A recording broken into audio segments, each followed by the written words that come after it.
안녕하세요. 시장의 마법사입니다. 자, 최근에 워런 버핏이 이끄는 버크셔가 TSMC를 매수를 했죠. 지분을 1.2% 확보했고 6천만 주입니다. 41억 달러고요. 그럼 한 5조 이상 되죠. 그래서 IT 주식을 샀다고 해서 상당한 뉴스가 되었는데요. 그럼 버핏은 왜 TSMC를 샀을까? 자, 우리들의 일상생활이 지금 반도체 없이는 돌아갈 수가 없는 세상이 됐습니다. 참 신기하죠? 이렇게 변할 수가 있나? 노트북이 없어도 안 되고, 인터넷이 없어도 안 되고, 스마트폰이 없어도 안 되고, 유튜브, 인스타, 뭐 젊은 층은 틱톡을 많이 한다고 그러죠. 구글 검색. 그리고 최근에는 차에까지 반도체가 많이 들어가고 있습니다. 그게 이제 습관이 되면, 뭐 후진할 때, 뭐 운전할 때 이렇게 반도체가 돌아가서 이렇게 인식을 해주는 게 참 편하죠. 그래서 반도체가 뭐 이제 커머더티화 됐다 이런 표현을 하시는 분도 있는데요. 그래서 반도체 시장이 계속 성장하면 파운드리도 당연히 동반 성장을 한다는 겁니다. 그래서 이제 매수를 한 것 같고요. 뭐 자율주행 전기차, 인공지능, 커넥티드 홈 어플리케이션 등 뭐 그렇고요. 고객이 뭐 애플이 특히 좀 그 실적 기여를 많이 했던 것 같고 엔비디아, 퀄컴도 이제 고객사고요.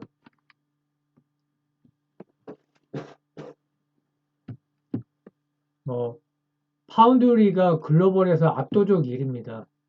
22년 2분기 기준으로 보면 점유율이 약간 떨어졌는데 53.4%고 삼성전자는 16.5%예요.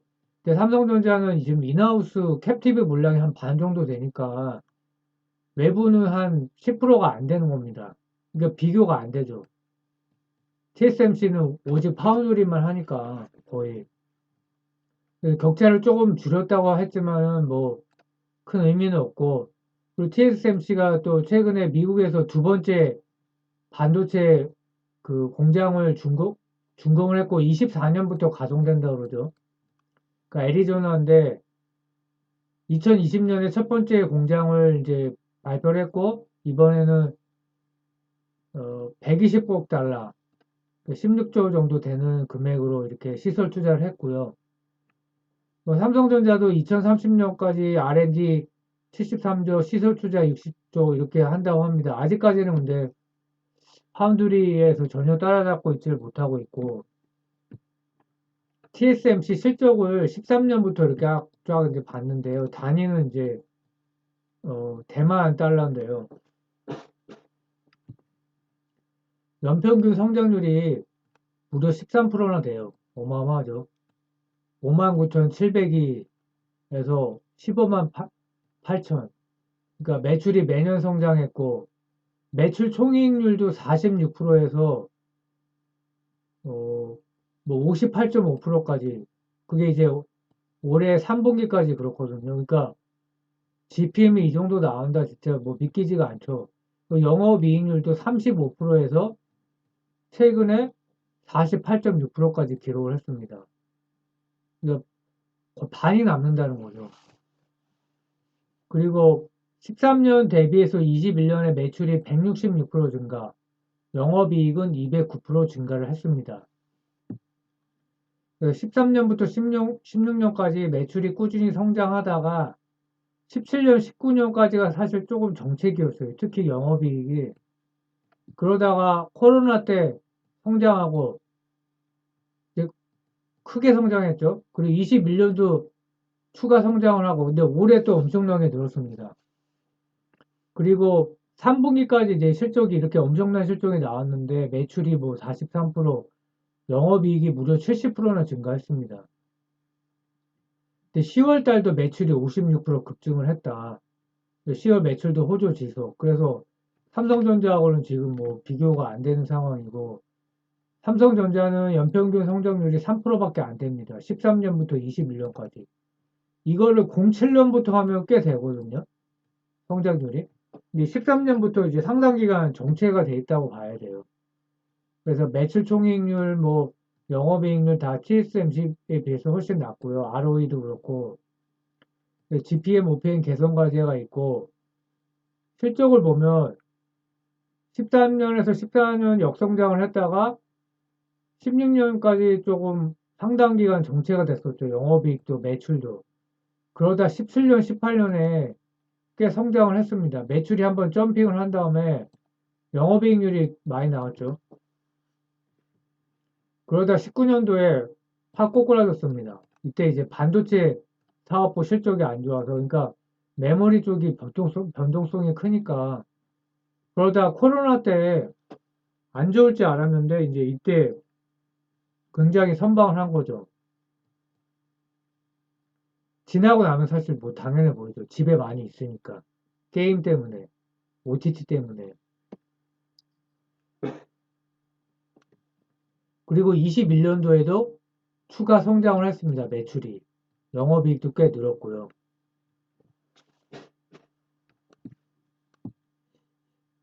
그리고 올해도 매출이 꽤 성장을 했는데 영업이익은 별로 성장을 못했습니다. 그래서 TSMC하고 굉장히 비교가 많이 되죠. 매출이 비교를 다시 해보면 올해 3분기까지 실적으로 비교를 해보면 어,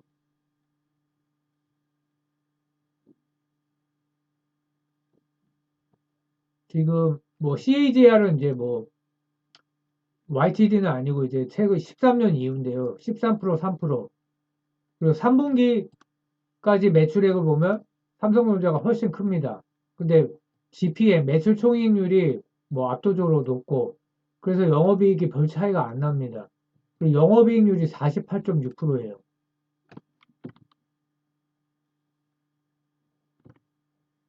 맞죠?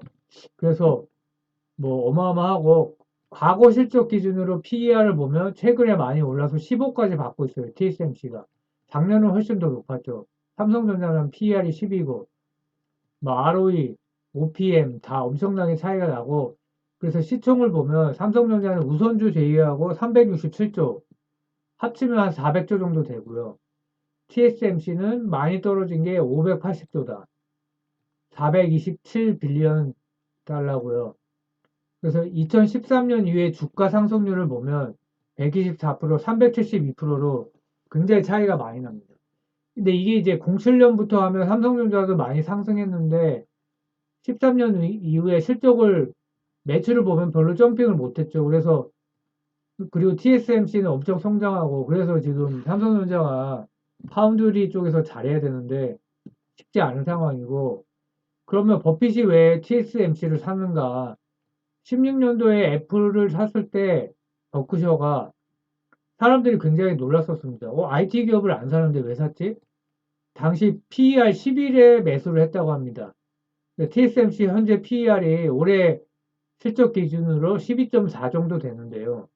이제 시킹 알파 기준인데 당시 애플 살 때도 애플이 더 이상 IT 기업, 그 하드웨어 기업이 아니라 소프트웨어 기업이다. 그리고 브랜드 가치가 있다. 그래서 충성도가 높다고 본 거 아니냐 이런 추측이 있었습니다. 충성도가 있으면 비싸도 사는 거죠. 그래서 고 ROE가 달성이 되는 거고 여기 적지는 않았지만 주주 환원이 엄청났죠. 애플이 팀쿡이 된 다음부터 뭐 칼 아이칸인가 누가 이렇게 그때 이제 뭐 주주 제한인가요? 뭐 뭘 어떻게 해갖고 그때부터 이제 주주 환원을 많이 했는데 지난 10년간 주식수가 3분의 1이 줄었다 그러죠. 한국에서는 이런 기업이 뭐 거의 없죠. 메리츠 말고는 미국에서도 아마 거의 최고로 알고 있는데 실적이 안 좋아지는 구간에도 ROE가 높게 유지가 되는 거였습니다. TSMC는 또 뭐냐? 반도체 성장이 필연이니까 파운드리도 동반 성장을 한다는 겁니다. 그래서 최근에 꾸준한 매출 증가 추세에 특히 코로나 이후에 더 크게 성장을 하고 있고 현재는 반도체 세상인데 앞으로도 계속 반도체 세상인데 더 확대가 되는 겁니다. 특히 자율주행 이게 이제 굉장히 뭐 메타버스도 있고 지금은 이제 금리가 올라서 이 얘기가 쏙 들어갔는데 메타버스 VR, AR 이게 다 반도체가 많이 사용이 됩니다. 그래서 GPM, OPM, ROE가 삼성전자 압도하고 주주 친화 보호 정책도 삼성전자 비교가 안 됩니다. 일단 분기 배당을 하고 이사회도 굉장히 선진하게 된 이사회라고 합니다. 뭐 거수기가 아니에요. 그 한국처럼. 그리고 지난 10년간 매출 가이던스 정확했고. 그래서 삼성전자도 주가를 올리고 싶다면 ADR로 그 미국 시장에 상장을 하면 돼요. 그런 날이 올지 모르겠습니다. 근데 현재 같은 그렇게 주주 홀대 정책으로는 홀대까지는 아니지만 많이 부족하죠. 그리고 직원 복지가 인재 유출이 많다고 합니다. 그래서 중국, 미국으로 자사주 매입 금액의 15% 보조금을 지급을 한다고 그럽니다. 직원들이 자사주 매입한다 그러면 자기 돈으로 이제 사는 거죠. 그리고 뭐 석사 기준으로 신입 엔지니어 평균 연봉이 뭐 한 8,600만 원 정도 된다. 당연하죠. 좋은 회사니까. 근데 뭐 세계적인 기업치고는 저는 연봉이 좀 적은 것 같다 이렇게 느꼈고요. 그 리스크가 뭐냐? 중국 대만 전쟁 가능성이 지금은 약간 꺾였지만 여전히 뭐 굉장히 높게 보고 있죠. 그래서 8월 펠로시 하원 의장이 대만 방문을 했을 때 긴장이 고조돼서 뭐 주가도 하락하고 막 올라가지 않았죠. 실적이 좋게 나와서 반응을 안 했습니다.